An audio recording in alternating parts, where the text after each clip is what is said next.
Continue का मतलब होता है लगातार या जारी रखना। फॉर एग्ज़ाम्पल, आप अपना काम जारी रख सकते हैं। You can continue with your work. You can continue with your work. Scream का मतलब होता है चीखना या चिल्लाना।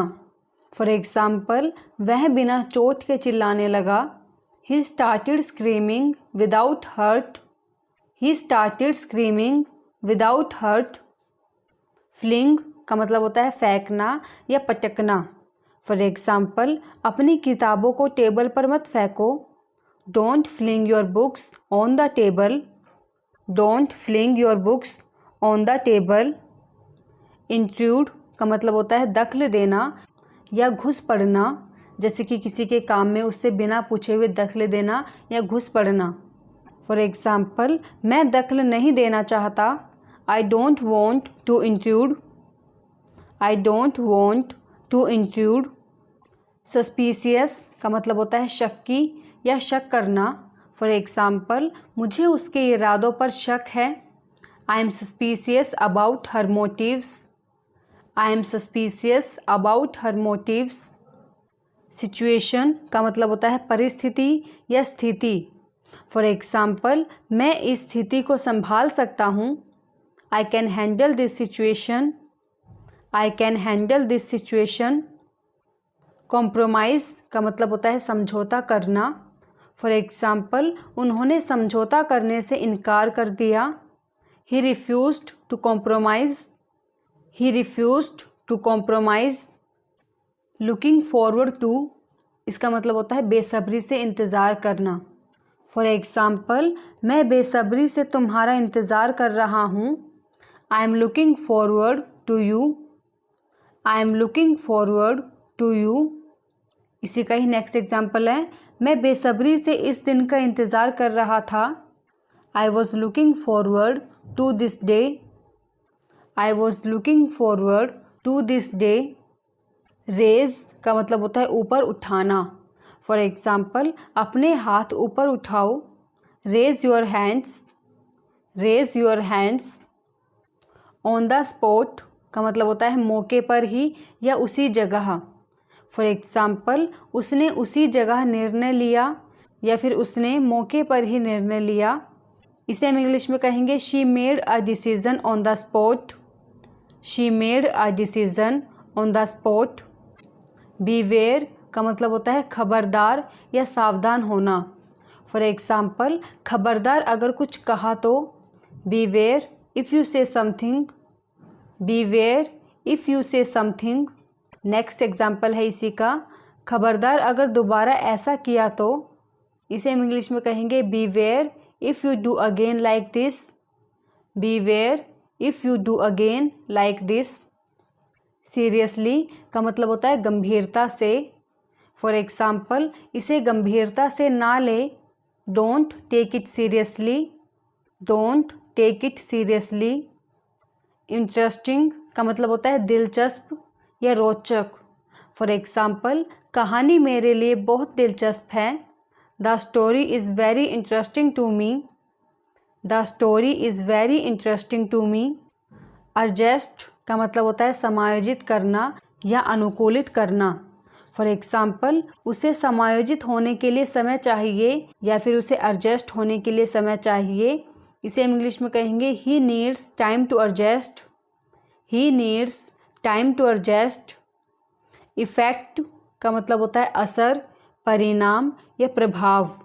फॉर एग्ज़ाम्पल, उसकी बातों का हम पर जादुई असर हुआ। हर words had a magical effect on us. Her words had a magical effect on us. इसी से रिलेटेड हमारा नेक्स्ट वर्ड है अफेक्ट। इसका मतलब होता है प्रभावित करना या असर करना। फॉर एग्ज़ाम्पल, उसकी उपस्थिति उसे बुरी तरह प्रभावित करती है। Her presence affects him badly. Her presence affects him badly. Except का मतलब होता है के अलावा या को छोड़कर। फॉर एग्ज़ाम्पल, हम रविवार को छोड़कर हर दिन काम करते हैं। We work every day except Sunday. We work every day except Sunday. और इसी से रिलेटेड हमारा नेक्स्ट वर्ड है एक्सेप्ट। इसका मतलब होता है मान लेना या स्वीकार करना। फॉर एग्जाम्पल, इसे स्वीकार करें या अस्वीकार करें। इसे हम इंग्लिश में कहेंगे एक्सेप्ट इट और रिजेक्ट इट। एक्सेप्ट इट और रिजेक्ट इट। इमीडिएट का मतलब होता है तुरंत या तत्काल। फॉर एग्जाम्पल, मुझे तुरंत उत्तर चाहिए। I want an immediate reply. I want an immediate reply. Unnecessary का मतलब होता है अनावश्यक, बेकार या फालतू। फॉर एग्जाम्पल, अनावश्यक बर्बादी से बचने की कोशिश करें। Try to avoid unnecessary waste. Try to avoid unnecessary waste. Emphasize का मतलब होता है किसी बात पर जोर देना या किसी बात को महत्व देना। फॉर एग्जाम्पल, उसने कुछ बिंदुओं पर जोर दिया। She emphasized on some points. She emphasized on some points. Whisper का मतलब होता है कानाफूसी करना। फॉर एग्जाम्पल, उसने मुझसे कानाफूसी में बात की। She spoke to me in a whisper. She spoke to me in a whisper. Innocent का मतलब होता है निर्दोष। फॉर एग्जाम्पल, कोई नहीं मानता कि वह निर्दोष है। No one believes that he is innocent. No one believes that he is innocent. Forecast का मतलब होता है पूर्वानुमान या भविष्यवाणी। फॉर एग्जाम्पल, कल का पूर्वानुमान क्या है या फिर कल की भविष्यवाणी क्या है। Watch the forecast for tomorrow.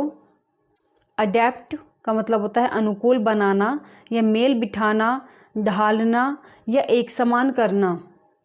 For example, वह जानती है कि खुद को कैसे ढालना है, या जैसे कि आप किसी को बोलते हो कि वो जानती है कि सिचुएशन के अनुसार खुद को कैसे अनुकूल बनाना है। इसे हम इंग्लिश में कहेंगे she knows how to adapt herself. She knows how to adapt herself. Childhood का मतलब होता है बचपन। फॉर एग्जाम्पल, वह मेरे बचपन का दोस्त है। He is my childhood friend. He is my childhood friend. Sympathy का मतलब होता है सहानुभूति, दया या संवेदना। फॉर एग्जाम्पल, उसे भिखारियों से कोई सहानुभूति नहीं है। He has no sympathy for beggars. He has no sympathy for beggars. Neighbour का मतलब होता है पड़ोसी। जैसे आप किसी को बोलते हो कि वो मेरा पड़ोसी है, इसे हम इंग्लिश में कहेंगे he is my neighbour. He is my neighbour. Strange का मतलब होता है अजीब। फॉर एग्जाम्पल, उसने मेरी ओर अजीब भाव से देखा। He looked at me with a strange expression. He looked at me with a strange expression. Next example है इसी का, यहाँ कुछ बहुत अजीब हो रहा है। Something very strange is happening here. Something very strange is happening here. Start का मतलब होता है आरंभ करना। फॉर एग्जाम्पल, आप जो शुरू करते हैं उसे पूरा करना चाहिए, यानी कि जो काम आप शुरू करते हैं उसे काम को पूरा ज़रूर करना चाहिए। इसे इंग्लिश में कहेंगे you should finish what you start. You should finish what you start. Same का मतलब होता है समान या वही। फॉर एग्जाम्पल, हम कक्षा के सभी बच्चों के साथ एक जैसा व्यवहार करते हैं। We treat all the children in the class the same. We treat all the children in the class the same. अगर आपको वीडियो से कुछ सीखने को मिला हो तो वीडियो को लाइक करें, शेयर करें, और अगर आप चैनल पर नए हैं तो चैनल को सब्सक्राइब कर बेल आइकन प्रेस करना ना भूलें। Thanks for watching.